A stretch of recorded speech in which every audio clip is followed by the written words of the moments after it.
So what is a trauma bond? A trauma bond is a powerful, unhealthy bond with a narcissistic person. It can be stress-inducing and thought-consuming to the point of exasperation and even physical sickness.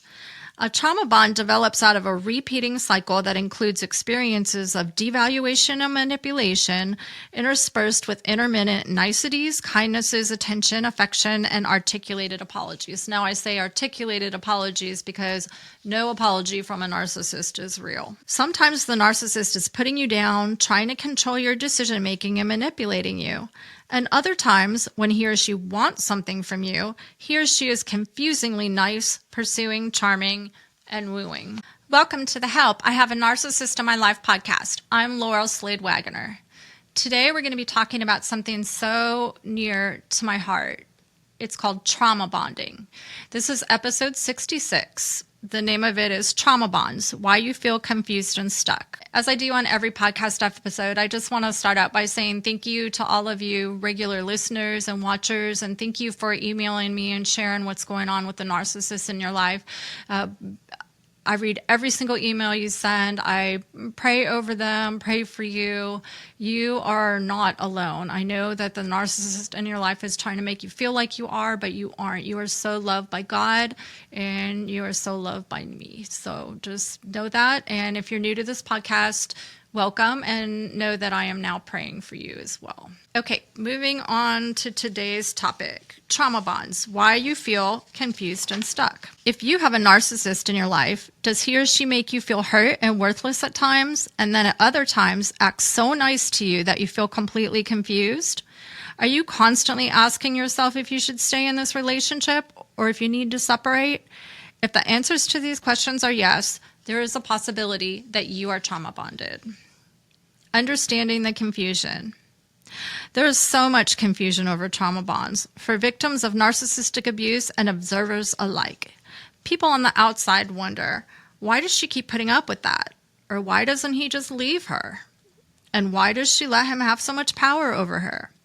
Victims continually ask themselves these very same questions as well. My hope and prayer for this podcast episode is that it answers these questions for you, whether you love someone who is trauma bonded or you yourself are trauma bonded to a narcissist. The cycle of niceness and abusive manipulation. If you are the one trauma bonded to a narcissist, you know all too well that when he or she is nice to you, that niceness will not last forever, even though you hope it will. You know that when you disagree with the narcissist, say no, or upset him for no reason you can figure out, it will trigger the narcissist. Instead of niceness, you will immediately start receiving a barrage of hateful overreactions designed to scare, confuse, and hurt you. This includes a lot of condemnation, blame shifting, gaslighting, derailing, emotional blackmail, false accusations, guilt trips, emotional punishment, the silent treatment, or possibly getting discarded by the narcissist altogether. If you relate to this, but you're telling yourself, there's no way I can be trauma bonded because the narcissist in my life is not a spouse or a boyfriend or a girlfriend, here's some news for you. Any relationship that has a narcissist in it has the potential for a trauma bond to be created. Despite popular belief, trauma bonds are not just limited to romantic relationships. I have worked with numerous trauma bonded individuals who have a narcissistic, aging, demanding parent or a highly manipulative adult child, friends, a boss, a daughter or son-in-law who is isolating them from their adult child and grandchildren, or a father or mother-in-law that is making their marriage a battlefield and just a living hell. So what is a trauma bond? A trauma bond is a powerful, unhealthy bond with a narcissistic person. It can be stress-inducing and thought-consuming to the point of exasperation and even physical sickness. A trauma bond develops out of a repeating cycle that includes experiences of devaluation and manipulation, interspersed with intermittent niceties, kindnesses, attention, affection, and articulated apologies. Now, I say articulated apologies because no apology from a narcissist is real. Sometimes the narcissist is putting you down, trying to control your decision-making and manipulating you. And other times, when he or she wants something from you, he or she is confusingly nice, pursuing, charming, and wooing. This vacillation between the narcissist's abusive emotional conditioning and intermittent niceness is what is completely tormenting and toxic. You don't know what to believe about who the narcissist actually is. Is the narcissist really the cruel person who controls and manipulates you? Or is he or she the nice person who acts loving, attentive, and even remorseful for hurting you? I lived in that horrible place of ambivalent agony for decades with the multiple narcissists in my life. If you are stuck in that place and trauma bonded and feel confused and stuck, I just feel for you so much. I believe trauma bonds are fierce forces of evil that the enemy of our souls uses frequently to make himself very happy. You are not alone in your struggles. Satan is always at work to deceive, confuse, and torment God's beloved children as long as he possibly can. Please don't feel as if you are flawed because you have not been able to break the trauma bond the narcissist in your life has wickedly created. Some of my precious trauma-bonded clients were being abused so horrifically for so long, yet they remained in their relationships for years, and some of them even decades. In the severest of cases, the narcissists in their life did things like tried to kill them, threatened to kill them, killed their pets, kidnapped their children, isolated them from their adult children and grandchildren for decades, physically abused them, or emotionally tortured them, and they still did not set boundaries or leave the relationship. It makes me want to cry, just even saying that. Nothing breaks my heart more than seeing people trauma bonded to a narcissist. I just want everyone who is trauma bonded to see how precious they are and how wickedly and abusively the narcissists are treating them. How a trauma bond forms. A trauma bond forms when a relationship possesses the following three key components. Number 1, intermittent reinforcement.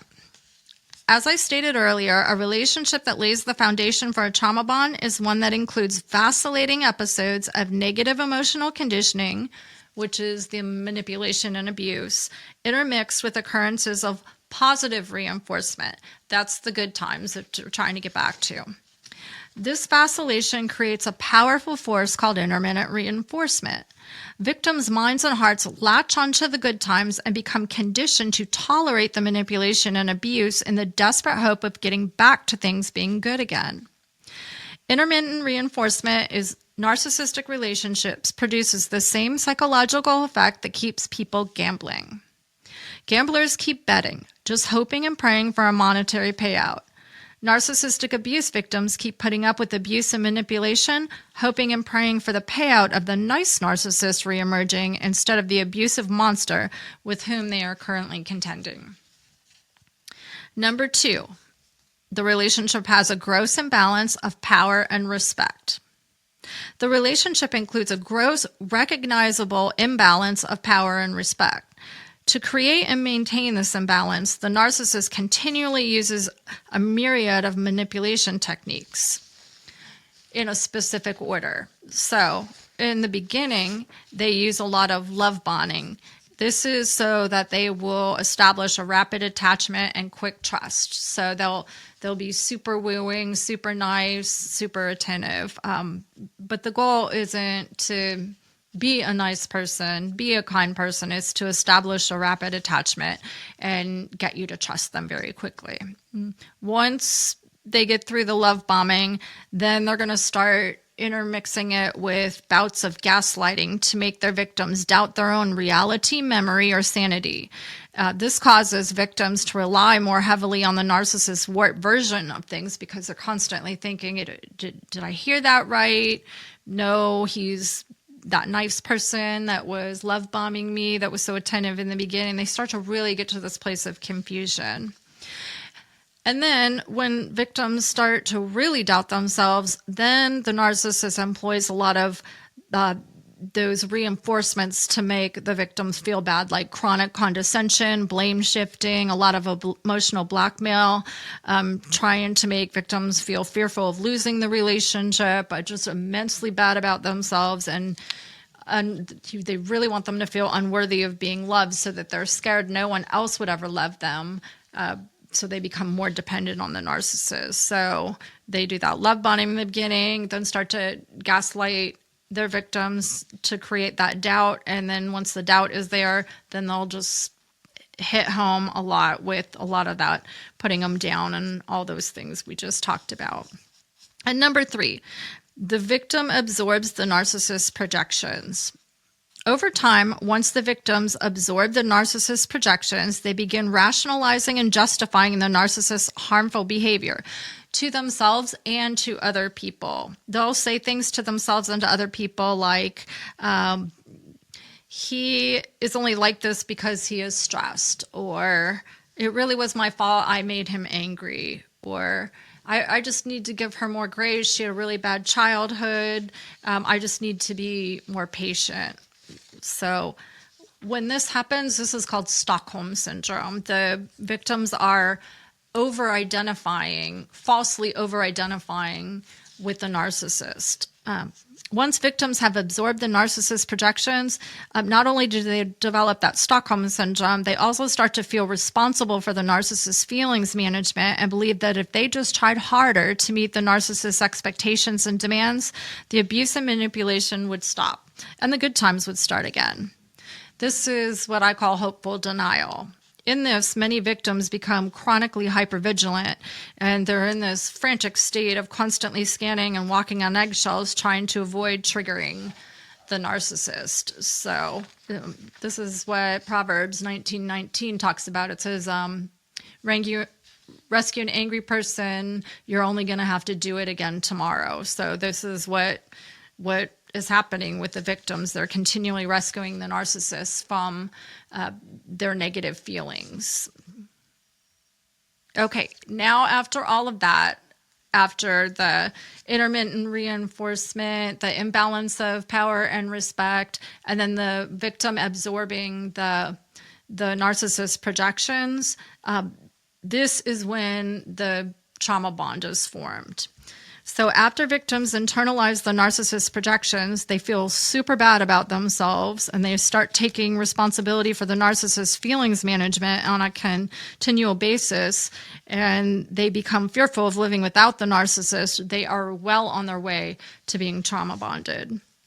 At this point, victims have tremendous difficulty even disagreeing with the narcissist, or saying no, or setting any kind of boundary with the narcissist, or even being away from the narcissist. Victims start to develop this separation anxiety because they're constantly thinking about the narcissist, and it just becomes addictive. Despite recognizing the harm, victims still feel this strong attachment to the narcissist. They are psychologically and emotionally dependent on the narcissist, and in a lot of cases, financially dependent as well. They just don't see a way out. Victims also become addicted to pleasing the narcissist and striving to have his approval. They are now unable to break this bond, even though part of them knows that they need to. So this is that tormenting place of knowing, wait, I know something's not right here. I know I need to leave, but I don't want to leave. It's just a horrible feeling to be in that place. This inability to break the bond is not a sign of weakness. It is a profound and common psychological response to ongoing trauma, manipulation, and abuse. A victim's attachment is rooted in the basic human need for connection that we all have. When the source of both harm and occasional comfort and happiness is the same person, victims' minds and hearts are in a constant battle to reconcile these two opposing realities. They're constantly being tormented on the inside, in addition to be tormented on the outside by the narcissist. This is not love.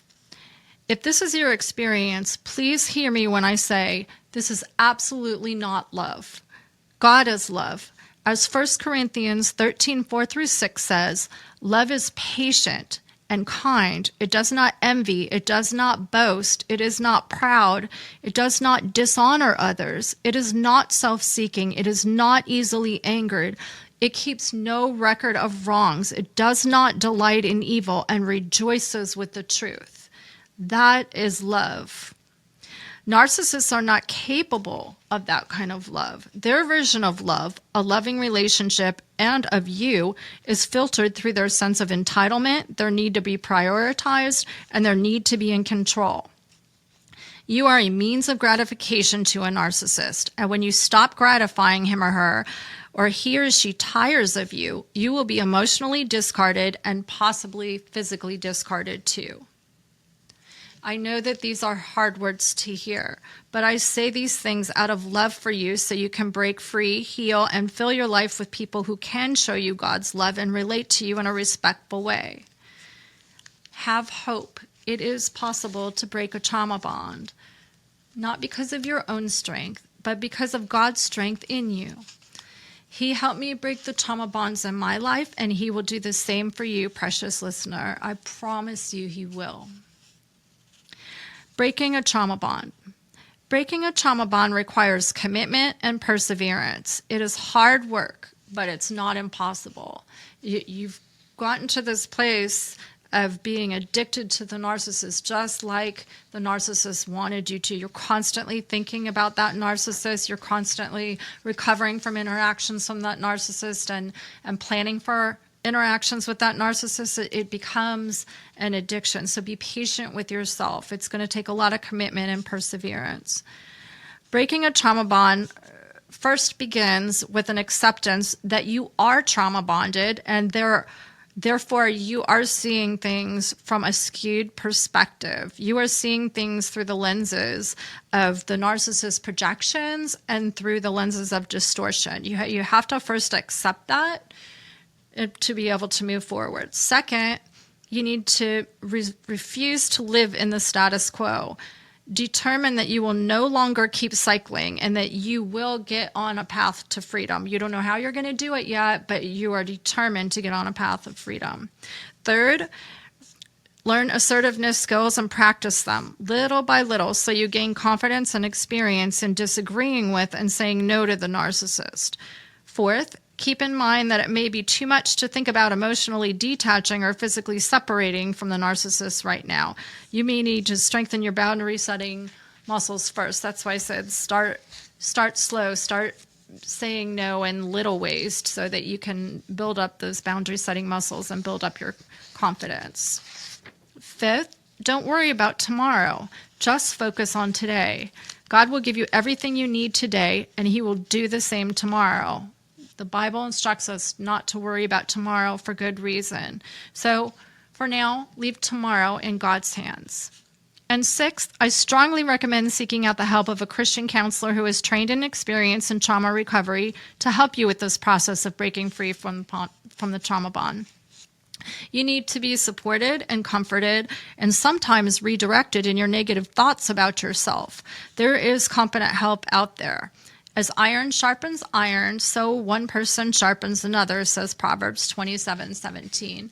Help is out there. Remember, you have a God who loves you and who wants you to experience authentic love, not chronic manipulation and abuse. He is right there with you in every moment and will give you everything you need when you need it. Trust him, precious listener. The Lord makes firm the steps of the one who delights in him. Though he may stumble, he will not fall, for the Lord upholds him with his hand. Psalm 37, verses 23 and 24. Healing activity for today. Prayerfully ponder.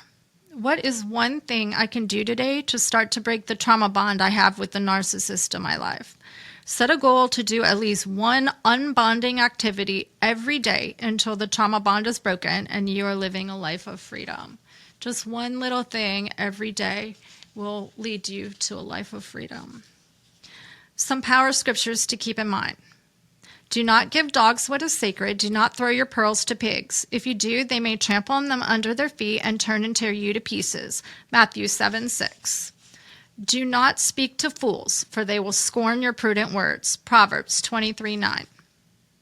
Walk with the wise and become wise, for a companion of fools suffers harm. Proverbs 13:20. As a dog returns to its vomit, so fools repeat their folly. Proverbs 26:11. If a wise man has an argument with a fool, the fool only rages and laughs, and there is no quiet. Proverbs 29:9. This shows exactly what narcissists are. They only rage and laugh. They do not have empathy for you. And as I always do, I want to close in a prayer for all of you listeners. Oh, powerful and loving Father, thank you for being love and for showing us what love is supposed to be like. I lift up all of the listeners to you, Father. If any of them are trauma bonded, I ask that you supernaturally show them that they are precious and that they were not created to be treated the way they are currently being treated. Give them a holy hunger for change and a holy courage to take the steps they need to take to break the trauma bond. Surround them all with people who love you and who can remind them of what your love is.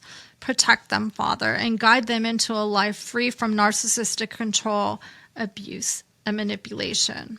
Help the listeners to trust that if they do their part and rely on you, you will carry them through all their circumstances and you will give them a life in freedom. We love you so much, Father. I ask all these things in the precious name of Jesus. Amen. Make sure to subscribe to this podcast and leave a quick rating and review on Apple Podcasts. The ratings and reviews are important as they allow others exposure to this information so they can experience hope and help against the narcissistic control and abuse in their lives. I want to personally say thank you to all of you who have taken the time to subscribe and or rate this podcast. That helps me so much with writing future podcasts and books. You can email me directly at lslade4@verizon.net. That's LSLADE, the number 4 at verizon.net with any questions or topics that you would like addressed in the upcoming podcast. As I stated in the introductory podcast, this is not my podcast. This is your podcast, and I want to talk about things that will be most helpful to you. If you have any questions about me or my services or the things that I offer, this podcast, the books, and there's also PDFs for sale on the website of these podcast transcripts if you want that.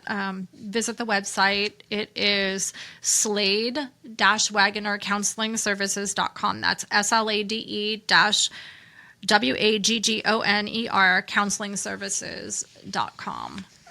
You can purchase the 2 books I've written so far, Don't Let Their Crazy Make You Crazy and Don't Let Their Crazy Make Your Kids Crazy, on the website, either paperback or ebook version. And I do have some exciting news about the 3rd book I'm working on. I'm so thankful to Moody Publishing. Moody Publishing has decided that they are going to publish this new book.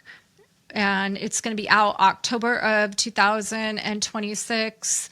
And it's going to be called How to Respond to a Narcissist, a Christian's Guide for Standing Up to Control, Manipulation, and Abuse. So I'm really so grateful to Moody for doing that. I'm really excited about this book because it's all about how to talk to a narcissist if you have one in your life and one that's not going anywhere. You need some tools on how to keep things de-escalated and solve some problems. So it's I'm really excited about this book. So thank you again for watching and listening, and I love you guys. I'm praying for you, and just know that. God bless.